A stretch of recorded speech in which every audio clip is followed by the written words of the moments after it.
I love the cha-cha. I think personally it's one of my favorite dances.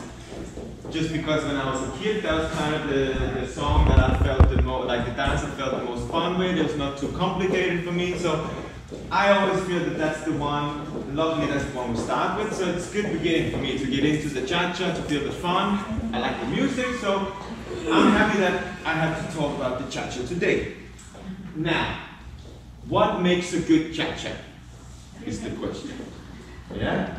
Being sassy. Being sassy. Very good answer. Very good answer. Rotation of the hips, definitely. I say we need, first thing is the posture. Yeah, we need to set our body up, and we need posture. Now what I want to go into is just to talk a little bit more detail on how to set up your posture, set up your body. So a good posture is a result of that setup. Yeah? So we're talking about four things we can say in posture. We're talking about the lower tailbone, the hip area, the lower center, yeah? Now, whatever you want to call it, really. I'm not attached to any words because you're the ones, whenever I say a word to you, you translate it into your own language, like whatever you call it. I say lower tailbone, you say, oh, that's my lower center. So just so we know what we're talking about. Then we're talking about the core of my body. Then I'm talking about the upper part of my center, yeah, the upper center, and then I'm talking about my shoulders, yeah? Now, so the first thing that I do is that I connect my lower center. So that's actually quite a drop feeling on the back side, and a quite tight feeling on the front side. Now, on the top side, so what I'm saying, I have a lower center and I have an upper center. And it's what connects those two that's important, because I often see people having an open center and a tight, but when they move, it's not connected. Yeah? So for me, I have my lower center tucked in here. Now I have my core that connects the two. And if you see me from the back, I want the lower back to be filled out. For those guys who does Pilates or yoga or gyrotonic, we all the time work around how we actually use that center. And we want to dance the tailbone down and the back, so there's no hole, there's no arch here.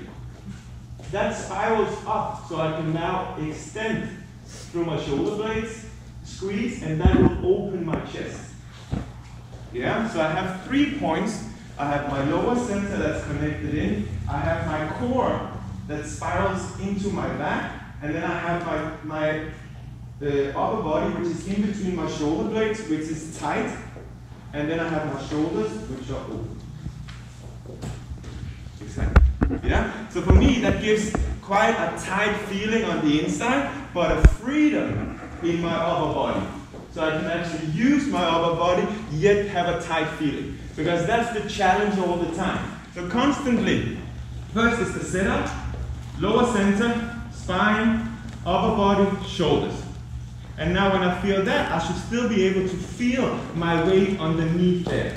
Which takes me to the second point, which is extremely important, not only in cha-cha, but in all of the dances. The sense of body weight. Okay? It's a big, big issue for me, because I see a lot of people doing a lot of actions, a lot of steps, a lot of movement, with no sense of body weight. For me, the body weight is where everything starts. If I have my body weight here, I just sense my body weight, and I'm not even thinking steps.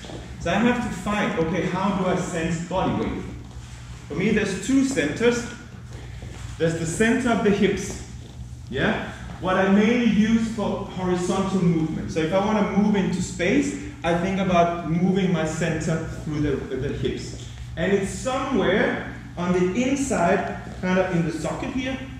That's where I'm thinking about. So I'm not thinking outside, because that's already a bigger range. I'm constantly thinking about moving this part onto.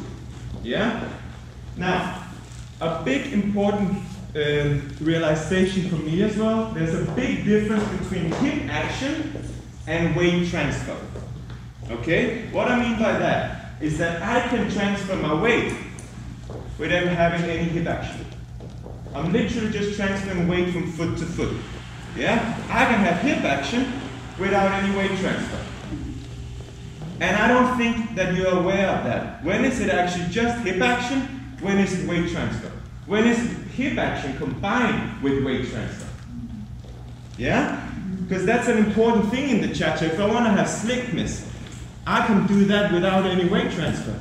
But the second I have to move, I have to combine the two. When I'm actually moving weight and when I'm just doing it on the spot. Yeah? Clear? Yes. Now, when we're talking about the horizontal weight transfer, where do I send the weight is a big question. Because not in terms of do I send it right, do I send it left, I always send it into the foot. Always send your weight into the foot. So if I want to go somewhere, if I want to go forward, now, I stand on my right leg, okay? My feet are pointed forward, okay? I now have to lift your left leg. Now, connect your weight. Feel pressure driving through your foot. So let's say the weight is in the center of your leg, of your foot. Now, feel that you lower your weight and drive through the standing leg until you're falling off. Good. Now we just produced a step. It was not a very good quality, but we produced a step. I didn't think of a step at one time. The step was a reaction of my traveling body weight. Yeah? So, in order to improve the quality of that leg, I add action. I add action in order to improve the quality. So now, I don't take away the traveling weight. I'm still traveling through the foot, but in order to control that, I add action on that standing leg so I can now control my weight. The step is still secondary. I'm not thinking about steps. I'm thinking about my standing leg, transfer weight, and action that then produces a step. This is a huge thing because in our industry, we open the technique book and we see the steps. Step 1, step 2, step 3, step 4. So now we're being taught steps and not action and weight transfer. And that for me is the biggest downfall here because any step is produced through weight transfer and action. Yeah? For instance, if you walk on the street, I'm not thinking about steps. I'm just traveling my weight forward in the direction I want to go. And my step catches that weight.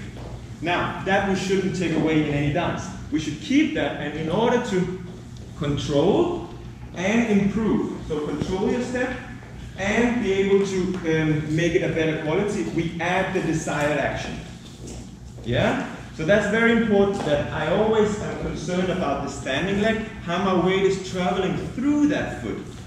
And while I'm dancing there, I add timing, I add action to time the step that I want to do. Okay. Clear? Body weight is located in my hips, but it's always related to my feet. Okay? Located in my hips, always related to my feet. So it's located in my hips, I'm on my left foot. I can use that foot with my body weight. Yeah? Now, if I want to take a step onto my right foot, I have to dance through my left foot, rotate, and keep driving that until I arrive on my right foot. Yeah? So that's very important because I see a lot of steps going on, but no actions. So I'm like, how can you create steps with no actions? Because we've been told to dance steps. Yeah? So, the other thing that I just want to mention is out there is vertical body weight. So, whenever I'm putting more body weight into the foot, I'm dancing my horizontal weight center into the foot, and if I want to add even more, I imagine there's a line, if you take your shoulder, and it's bony, bony, bone, there's a soft point that goes along the back here, and if I kind of squeeze that, so I push my weight into the foot, and I now release through that, I get a more sense of body weight. What is important is, again, it's not related to hip action. I'm only talking body weight. So I'm still feeding the toe, the ball of my foot, without any rotation of my hips. Very good. Because now I have the capacity in my hip to actually create hip action. Very good. Clear? And some very important things. So let's just try to rewind a little bit back for you to get the sensation of hip action and body weight. So, split position, guys. Okay, feel that you can just stay in between your feet and just do a hip. Exactly. So no rocking. I'm not moving. Hold yourself on the shoulders and no movement of shoulders. Great. Now, tighten your butt a little bit and now try to transfer weight without any hip action. So you now move in one piece. That's quite a big difference. Yeah? Now, as you're moving your body weight, be clear that you push from one foot and your direction is the other foot. So it's not just going into the space, oh, I'm going to my right. No, I'm going to my left. No, I'm going onto my right foot. It's a very clear border. There, no longer. Left foot, there, no further. No further. Exactly. Now, transfer weight is here. So I don't want to see this. Yeah, transfer your weight in one block onto the foot. Nice. And can we now try to transfer the weight onto the foot? And how much forward in that foot can I go without falling? Nice. Could you feel that there's more pressure in your foot when you're actually down into that leg? Exactly. That's what I call foot pressure. And that's where I connect to the actual leg. Yeah? Great. Because now, what's difficult in the cha-cha is the difference between split weight and full weight. Because, for instance, when we do a lock step, we have a part weight step, and that's why, just for you to be aware, whenever I say part weight or split weight, it's the same. But people misunderstand split weight and say, okay, we split it into half, so now it's 50-50. No, it's part. It can be 40, 60, it can be 30, 70. Whenever we say split weight or part weight, it doesn't have to be cut down in the middle. It's just a reference, a word that says it's not full weight. That's literally split weight or part. It's not full weight. However it is, depends on the step. It's very important to understand that. So,